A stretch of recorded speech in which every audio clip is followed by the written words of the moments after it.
তো জুলাই সনদ ইমপ্লিমেন্ট করাটা আমাদের সবার একবারে দায়িত্ব, যাতে আর কোনো মনস্টার তৈরি না হয়। তাহলে ইউনূস, আমরা ডক্টর মোহাম্মদ ইউনূসের উপর 110% আমাদের কি সমর্থন আছে, কিন্তু তার উপদেষ্টাদের মধ্যে যারা এই কাজগুলো করতেছেন তারা এই জাতিটাকে যে অনিশ্চয়তার মধ্যে ফেলে দিচ্ছেন, ইলেকশনটাকে অনিশ্চয়তার মধ্যে ফেলে দিচ্ছে। কেন? আমার কি মনে হয় যে 2006 শিশু ভুল বোঝায় তাকে সব করে ফেলা যায় না, এটাও আমি একেবারে তাকে তার সারের ভাই বলতেছি যে এখন 2006 এর সেই পদধ্বনি আবার আসতেছে কিনা এটা আমি জানি না। একেবারে সারের ভাই, আমরা শেষের দিকে আপনি যদি বলেন, বিএনপি কিন্তু এটা নিয়ে একেবারে আপত্তি আছেই এবং অনেকেই বলছে এটা, যদিও প্রকাশ্য না, যদি কোনো সরকার গঠন করে, সে জামাত করুক বা বিএনপি করুক, যেই গঠন করুক, তারা যদি এই জুলাই সনদ বাস্তবায়ন করতে না চায়, কোনো সমস্যা হবে? ইয়েস। কিরকম? প্রথম কথা হলো, গণভোটের দাবিটা হচ্ছে জনগণের দাবি।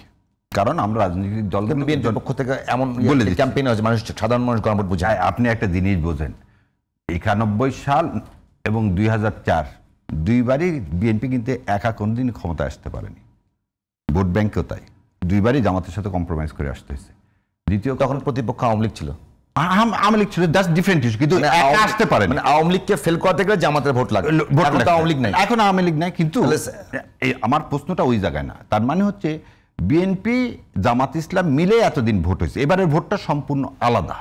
এর ওই যদি ভোটের পার্সেন্টেজ দেখেন, আবার আপনি যদি বলেন আইডিওলজিটা কি, আমরা এবার শাসকের পরিবর্তন চাইনি, শাসনতন্ত্রের পরিবর্তন। এবং আমরা বলতেছি এই অ্যাসেম্বলির দুটা ফাংশন, একটা হচ্ছে গণপরিষদ হিসাবে সে ফাংশন করবে, নর্মাল হয়ে ফাংশন করবে। প্রশ্নটা হচ্ছে গভর্নমেন্ট এখানে, এই যে ভাই যেটা বললেন, এই অধ্যাদেশটা আমার কাছে গোজামিল মনে হয়। এই আদেশটাকে গোজামিল এই কারণে মনে হয় যে আপনি পুরা জুলাই সনদটাকে রিস্কের মধ্যে ফেলাই দিচ্ছেন। বলছেন 180 দিনের মধ্যে আপনাকে এটা বাস্তবায়ন করতে হবে, যদি না করেন কি হবে সেটা নেই, তখন এটা হয়ে যায় ডিসক্রিশনারি।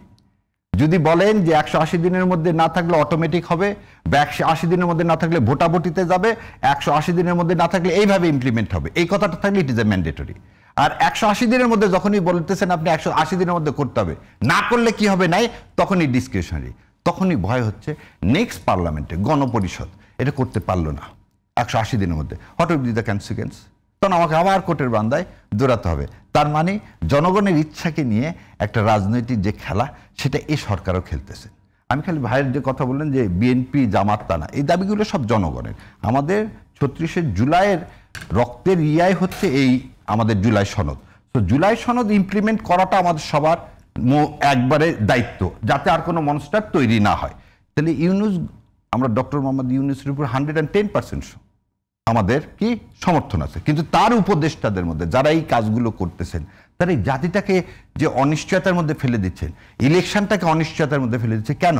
আমার কি মনে হয় যে 2006 শিশু ভুল বোঝায় তাকে সব করে ফেলা যায় না, এটাও আমি একেবারে তাকে তার সারের ভাই বলতেছি যে এখন 2006 এর সেই পদধ্বনি আবার আসতেছে কিনা এটা আমি জানি না, কিন্তু এটা খুব অশনি।